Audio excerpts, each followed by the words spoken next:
Hello lovely people and welcome to my channel. It's Hila here, Saturday Night Stage. Today we've got a browse through of the March 2021 issue of Burda Style. So we're going to dive straight into it.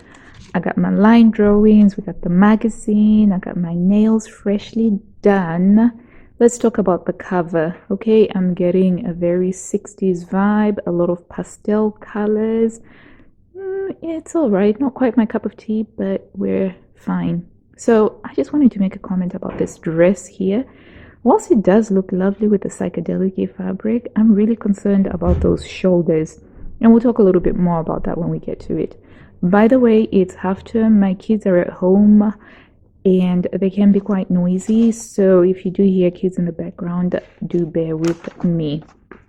Okay, so first off, which was very clear from the previews, they were going to do a very much Parisian chic styling going through, and we have here this lovely little top with a lot of frills and ruffles over there, and we've got the tulip style sleeves that sort of balloon out. As you can see from the line drawing, it does look really lovely execution wise. I'm not really getting a lot of the detail. It just looks like it's a lot of flump going around. So I have to say that I wasn't too keen on this. I think that this is probably one of those blouses that would do really well with a solid color. It might look nice without all of the flounces actually. So yeah, I wasn't too impressed by the first pattern that we saw on there. And then up next we have the kids sewing pattern, and this time around they're from 98 centimeters to 122, and it's a simple dress. It's kind of like a little bit of a, it's like the Coco dress, isn't it? The Tilly and the Buttons Coco dress. It's the same sort of silhouette, but it's got a Peter Pan collar. It has a zipper at the back. I'm not sure why you would need to have a zipper at the back, considering that the recommended fabric is jersey, but and it's black and white, and I have to admit that black and white are not colors that I would normally think of dressing my girls in. Moving swiftly on, we've got an interpretation of the iconic Chanel tweed jacket, especially in terms of the frills that they have used on there. And however, instead of it being a box jacket, we've got princess seam over here, and then we've got these really interesting radial darts, and then we've got the flare that's achieved by inserting these circular panels at the side. And at the back, we've got plenty of opportunities for more shaping. So this is a really lovely design, and I think that this could be something that would be quite popular. I'm not too sure how I feel about the zipper that they have put on here. Hooks and eyes might have been better, or clasps might have been better. I don't know, but the execution, again, quite interesting. However, because of the tweed fabric, you're not really seeing all of those lovely details. All you can see is that it's a shaped jacket, but it's not very clear where the shaping is coming from. But I think this could be quite popular. And then up next, we've got a simple pair of trousers, kick flare, darts, and contoured waist, side seam zipper. Very simple, very bog standard, not inspiring at all. This dress, the line drawings got some good solid detail. Princess seam lines, empire waist, some gathering here for the bust. It should be flattering. And we've got sort of, I want to call it the mutton sleeve because it's quite poofy at the top and then quite narrow over there. But as we can see from the line drawing, there is supposed to be quite some volume on the sleeve here, but it fails to translate in any of the garments that they have used. In fact, on here, it does look a little bit oversized on the model. And I'm not sure what I'm getting from it. It just doesn't seem to work really very well. And I think it's to do with the sleeves. So I came to a conclusion after browsing through this magazine several times, because it's taken me a while to bond with it. I'm not even sure that I've bonded with it, to be honest. But it just occurred to me that if you remove these sleeves here, right, just like so, you actually have a really nice dress without the sleeves. And I think that if I were to make this dress, this is how I would do it. I would just be removing those sleeves because I don't think that the sleeves work at all. And then over here we've got this simple top, which I somehow seem to have misplaced the line drawing, but there we go. It's got a V-neck collar and some buttoning, so quite loose fitting, very flowy, very loose, and they've used kind of like a chiffon fabric with it, so nothing to write home about. And we have an interesting interpretation of a trench coat here. So we've gone for the camel, the tan fabric, but we've added some frilling along the front edge over here, which I think is a very nice, interesting design detail. I like the use of snap fasteners that they have used here to give it a clean finish along the front, gun flaps at the back. I think that this is a good one. If I were interested in making a trench coat for spring, definitely this would be something to go for. I also like the styling. I mean, it's not like it's jumped out at me and said, you must make me, but if we're looking for something nice, then that was a nice thing. And then we've got dress number 1, 2, 3, which is a simple jersey dress, fitted, goes in at the waist, and then we've got a flounce over here, so it's slightly shorter, which I'm not too sure if that's generally a flattering length, because I sort of always feel like they either need to hit the knee or the cuff, but that's just a personal preference for me. I like the styling that they have used where they've put a shirt underneath it, and I think if I were to make something like that, I would be interested in styling it like this. But this is a very simple style. It's a dress, and you could make this into a t-shirt easily just by cutting it over there, or you could remove the flounce and just lengthen it, and you've got McCall's M6886 with the shaping and the dots. So yeah. And then we've got some really lovely looking girls blouse, which filled with a lot of unnecessary detail if you're going to be making it for a child, because they grow so fast. The dresses that I made my daughters last year before our trip to Normandy, they've already outgrown them. So it's something that you have to balance whether you actually have the time to make it. You're going to use really nice fabric and go through all of the effort of making all of those trims, even if it's something that they're only going to be wearing for a few months. But it is really quite cute and very Parisian. And then we've got that same top again, but this time it's been done in the stripe. Cute and adorable. Doesn't need a zipper though. The other thing that caught my eye from the preview were these culottes. And they caught my eye because they've got these buttons down the sides here. And I quite like that. I used to have a pair of Bermuda shorts. They were black, they were smart, and they had 3 gold buttons down the side. And I used to love them. I was so gutted when they got too small for me. They must have shrunk in the wash. That's what I tell myself. But I do like these culottes. I like the style. And so it's kind of one of those things that I would want to make, maybe in a navy color, just to have a neutral to add to my collection. But again, they weren't very much like jumped out at me screaming, I must be made. And that's the general theme for this issue, basically. There wasn't anything that was just like really wow. And we've got blouse number 120, which sort of reminds me a little bit of the 1930s, 1920s style, because it's got this sort of like deep, loose-fitting V-neck, and it's got a collar on it, drop shoulders. There is some interesting detail with the pin tucks along the sleeves there, elasticated sleeves, and then you've got the belt that's in a casing. Not sure it's necessary to have the belt in the casing, because considering that they've used a crepe fabric and then you've put the casing in, it creates a really, I want to say, unpleasant and uninteresting visual around the waist. Whereas if it had just been a belt that you tie over it, it wouldn't create this look. So I'm not too sure what was the reasoning behind having a casing there rather than just having it belted. I think if I were to make this, I would skip the casing altogether and just have it belted. So yeah. And then there was this really cute top. a little jacket for kids that when I was preparing the line drawings and arranging them in order, my daughter caught a glimpse of this and she was like, I heard her do like a, and I held my breath because I was like, please don't say you want me to make you that. Please don't say you want me to make you that, because this is so complex. It's got lining, it's got everything and buttonholes. It's so cute and adorable, but so impractical. But thankfully she didn't ask me to make her that. Otherwise I would have been duty bound to make it for her. But cute. The fabric is really lovely. And then we have that jacket again as part of a styling feature with a Parisian chic.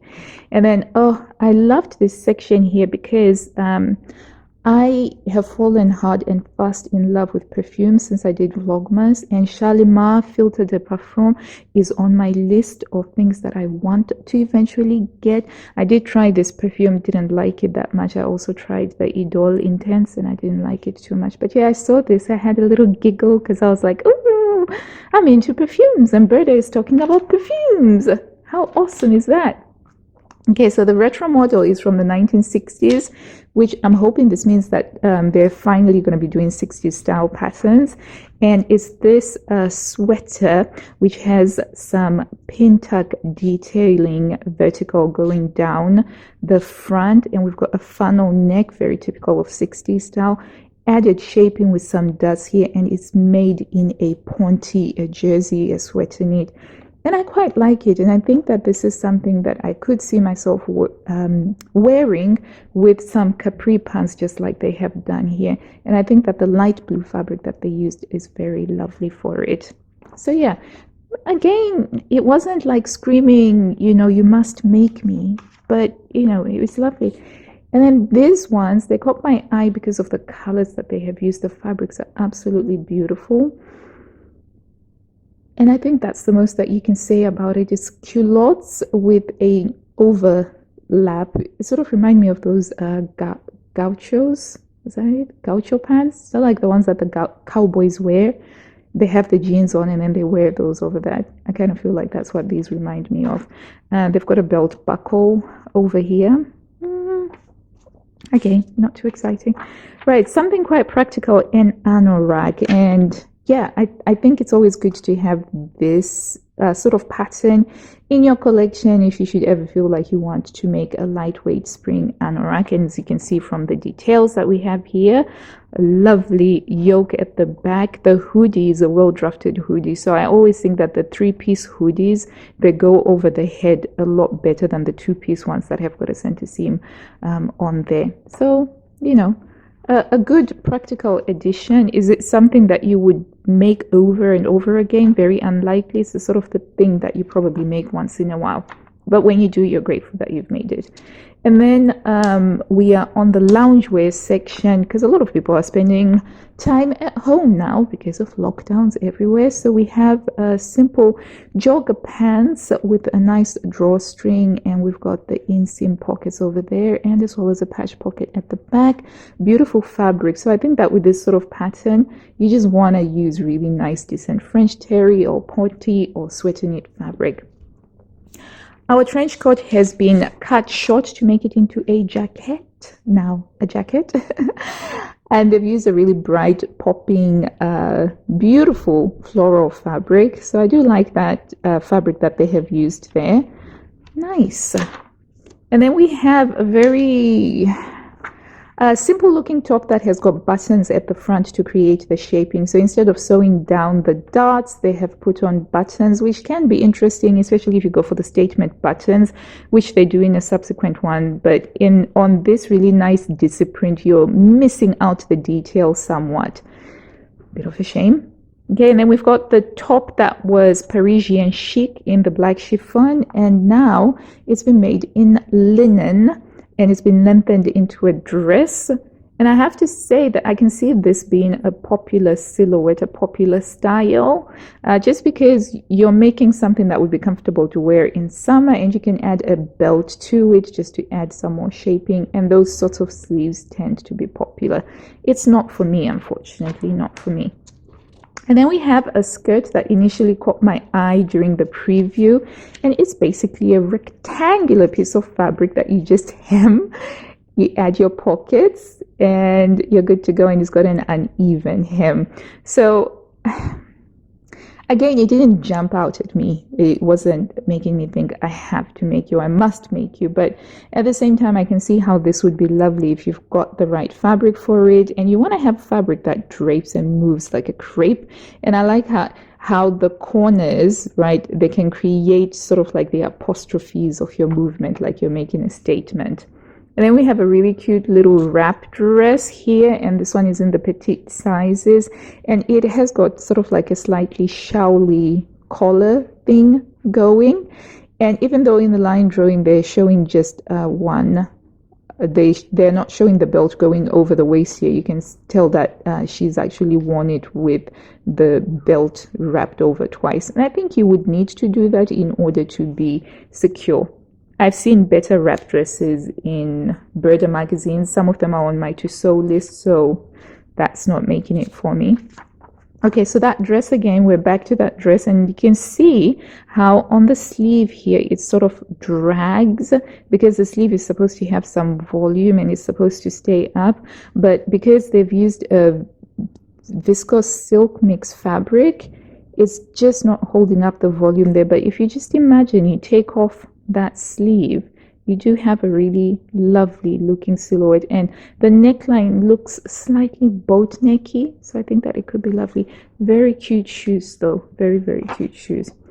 And then the next thing that we have is a tunic. Very simple, very straightforward.